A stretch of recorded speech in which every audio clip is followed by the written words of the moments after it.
Bem, amigos do Universo Sombrio, trabalhar em um hospital implica uma grande responsabilidade e um caráter forte. Isso ocorre porque nessas instalações, enfermeiros, médicos e médicas convivem diariamente com a dor, a tristeza e a morte. Mesmo assim, essas pessoas que se inclinam mais para a ciência e a lógica experimentam fatos bastante inexplicáveis e, em alguns casos, aterrorizantes. E hoje vamos apresentar 4 histórias de horror reais que aconteceram em hospitais. E lá vamos nós. Relato 1. A enfermeira morta. Me chamo Carla Pereira e desde que nasci sofro de asma, agora mais controlável. Mas naquela época, essa doença era muito perigosa.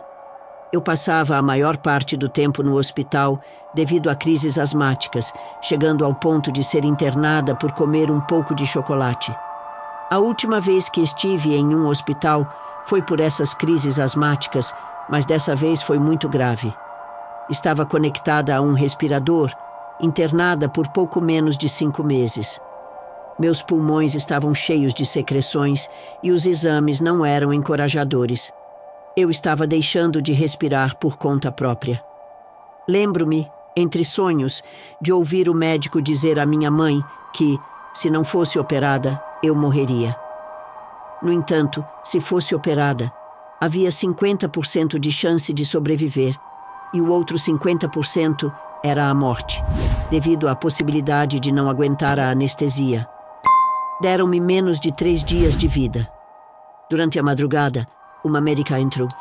Fui despertada pelos ruídos que ela fazia enquanto examinava cada paciente. Quando chegou até minha mãe, disse: "Não se preocupe, ela ficará bem. Amanhã irá para casa." Minha mãe, obviamente, ficou chocada. A médica se aproximou de mim, desligou o oxigênio, tirou a máscara e ajeitou meu travesseiro. Todo o pessoal tinha estritamente proibido retirar meu respirador, mas aquela médica tocou minha testa e disse: "Fique tranquila, não tenha medo. Você ficará bem, irá para casa."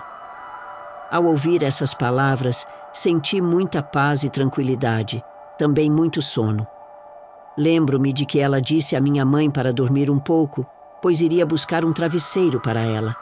Aquela médica me olhou e disse: "Ela ficará bem." Minha mãe recusou o travesseiro, mas repentinamente dormimos profundamente. Dormimos aproximadamente 2 horas. Nesse momento, a equipe da madrugada chegou e começou a gritar com minha mãe, perguntando por que ela tinha desligado o respirador e o oxigênio. Se estava louca e queria que sua filha morresse. Eu não tirei. Foi a médica que veio há pouco tempo. Disse que eu já estava melhor.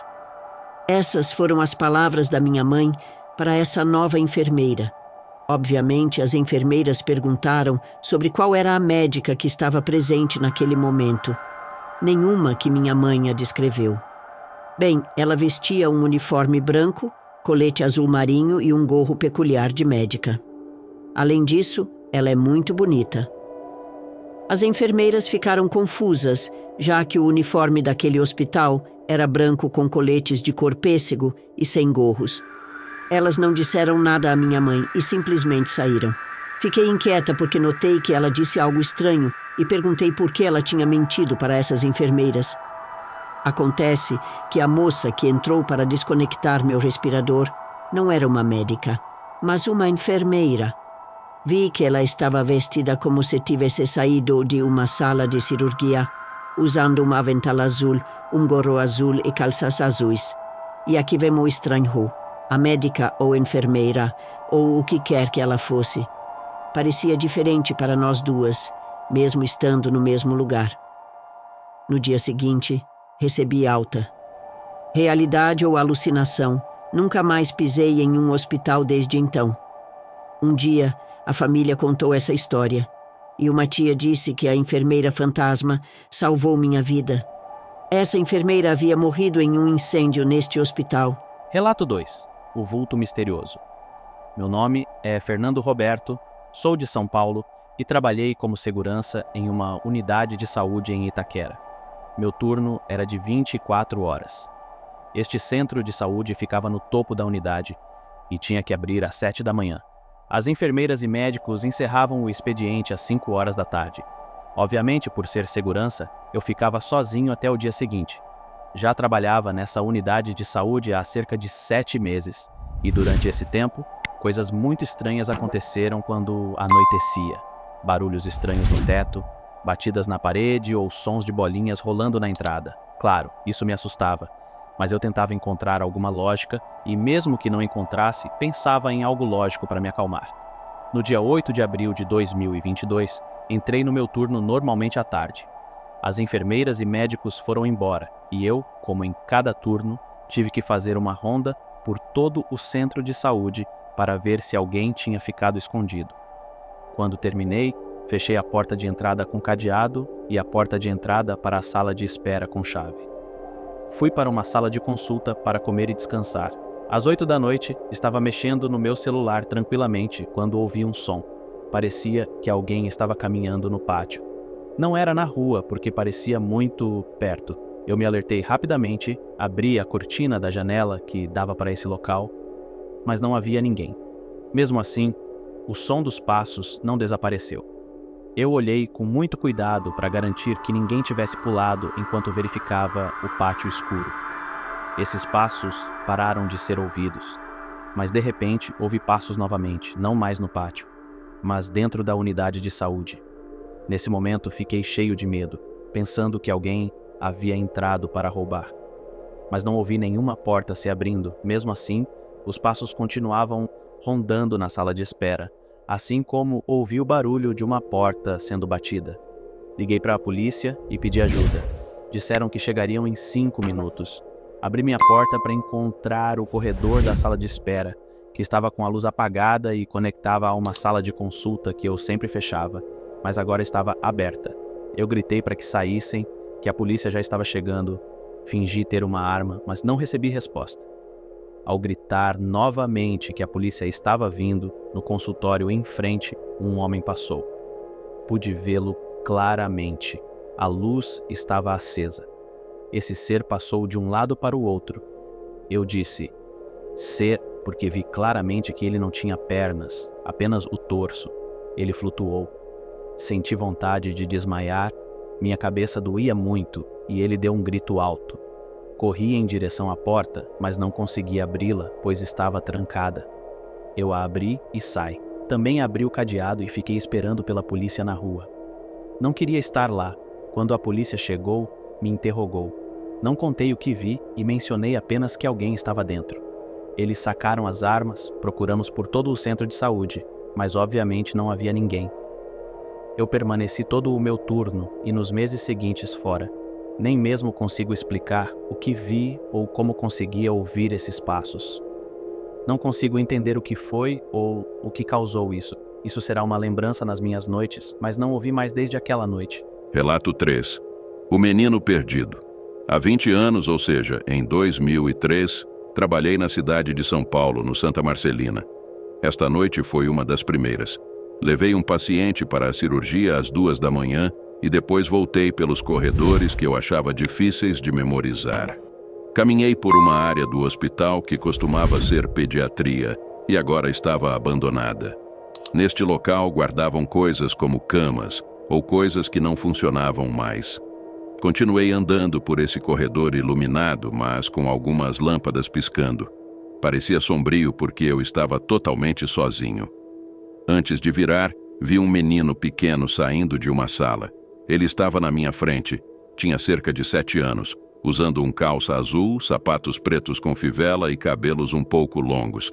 Seu rosto era muito branco, com olheiras um tanto marcadas. Este menino falou: "Estou procurando minha mãe." Sua voz estava entrecortada, parecia prestes a chorar. Pensei que ele estava perdido e o chamei para se aproximar, dizendo que o levaria a algum guarda de segurança e o relataria como perdido para que ele pudesse encontrar seus pais. Mas quando me aproximei dele para segurar sua mão, algo estranho aconteceu. Sua mão estava muito, muito fria. Conforme o levava pelo corredor, ouvi meu nome. Uma enfermeira que estava no outro extremo do corredor gritou para mim. Olhei para lá e ela me deu uma instrução. Vi como ela virou as costas para mim e caminhou. Foi aí que senti algo estranho. Parecia que não estava mais segurando a mão desse menino, pois já não sentia mais nada. Ao olhar para baixo, percebi que não estava mais segurando ninguém. Arrepiei-me e senti um grande calafrio. Corri gritando como um louco para minha colega. Quando cheguei até ela, mal conseguia falar.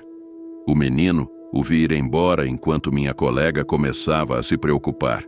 Contei isso a ela, e ao invés de levar isso como algo paranormal, ela começou a rir. Disse para eu me acalmar. Fomos para a sala de emergência, onde estavam outras enfermeiras, e ela contou a história.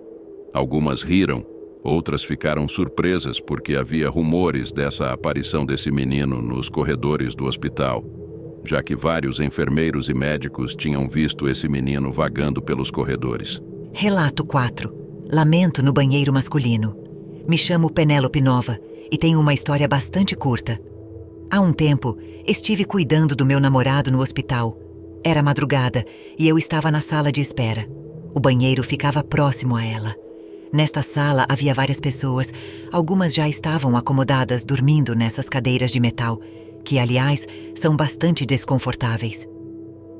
Eu estava acordada, mas comecei a sentir sono.